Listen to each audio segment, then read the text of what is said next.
we're right in the middle of the tornado, Brenda. What do I do? The car is shaking.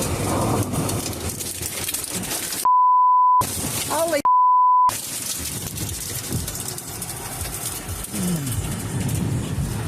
my ears are popping. This car! We're in it, Brenda. I can't do anything! Cover your head. Cover your head.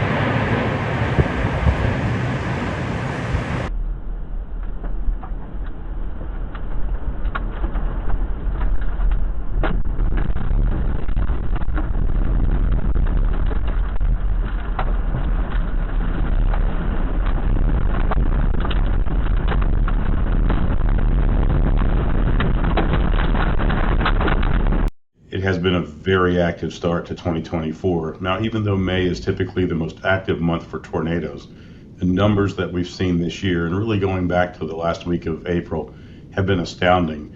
Only equaled one other time, and that was during the historic tornado season of 2011. So over 1,000 preliminary reports of tornadoes, over 4,200 reports of damaging thunderstorm winds, large hail, and tornadoes. So just a very active start, and while it does show some signs of slowing down just a bit, we're still unfortunately in the heart of severe weather season.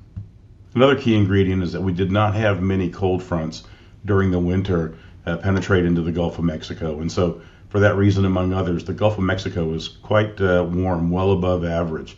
And so when you bring those south winds that typically precede severe weather outbreaks, allowing Gulf of Mexico moisture to surge northward, we've seen case after case where the atmosphere is extremely unstable and over a very large area. And that's one of the key ingredients for severe storms and tornadoes.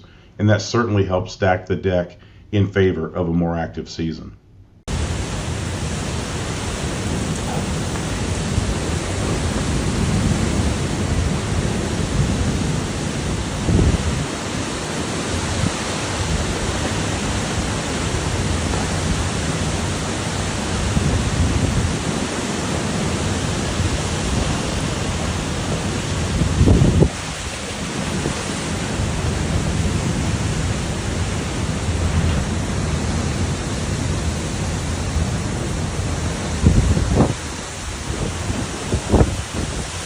One of the key ingredients for any thunderstorm to form is that when an air parcel near the ground lifts, if it's warmer than the surrounding air, it will continue to rise. That, in a general sense, is what instability is. Now, when moisture condenses, it contributes to that process. But in general, the more unstable the atmosphere is, the stronger the updrafts can be, and the more intense the corresponding storm will likely be. And then as these storm systems in the jet stream move from west to east, contributing one of the other key ingredients, which is a change of wind speed and direction with height, helps to structure the storms and contribute to severity. Then you begin to see environments like we've seen this year, day after day, repeated areas or repeated severe weather events occurring in the same general area with really disastrous consequences. I am in Valley View, Texas, North Texas. This is a home where we believed at least 3 people were killed. Cook County Sheriff confirming multiple fatalities.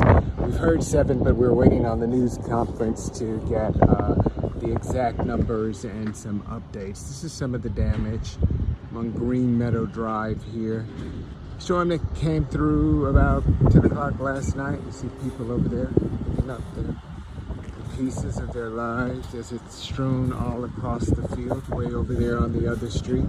The storm came through about 10 o'clock last night, and as it came through, it just really took a toll on this town. Lots and lots and lots and lots of damage. This is just a couple of neighborhood streets. You can see there that RV on top, pushed on top there.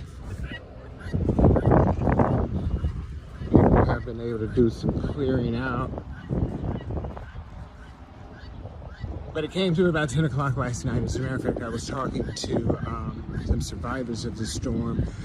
Monica Vasquez says that she was holding on to the door with dear life and just saying prayers for her life and for her daughter who lives next door. Her daughter had just come home from graduation ceremony. As a matter of fact, the video in Monica's interview, there was a watermelon on the table, there were some graduation balloons, you know, things that you would see for a graduation celebration, and maybe even some piece of cake or something on the table. But look, destruction. Well, certainly there's variability from year to year on hail. This year, because of the instability, the extreme amounts of instability in the environment, that's also unfortunately conducive for prolific hail production.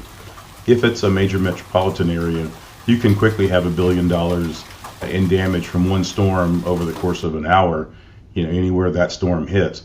This year, unfortunately, a lot of those storms have hit populated areas, and so while the numbers are still coming in terms of the damage losses, the large hail that we've seen, baseball, softball, in some cases over 5 inches in diameter, have certainly caused extreme impacts.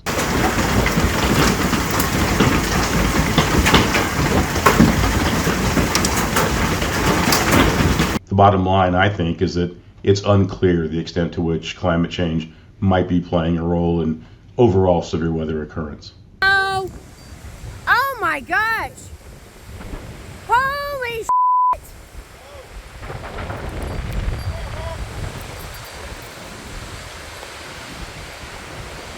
Whoa! Here we go, guys.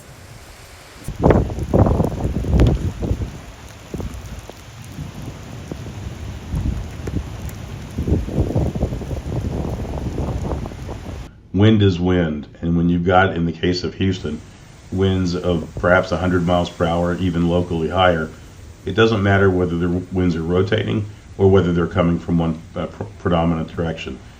Winds of that intensity will cause damage to most structures, and so you've got to treat it the same as you would a tornado warning. Take the action, be proactive, get into that central interior space. Below ground is ideal if that's available.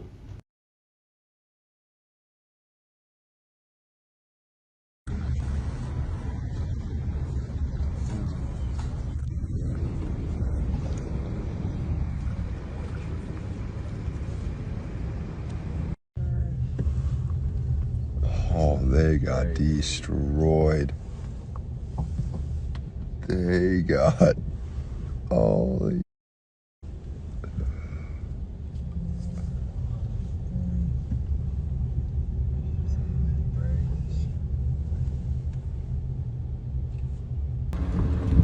But this entire neighborhood street, I mean, I can continue to walk and you'd see more damage on top of more damage.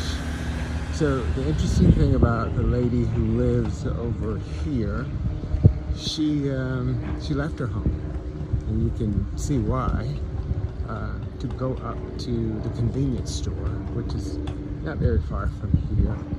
That store was basically destroyed.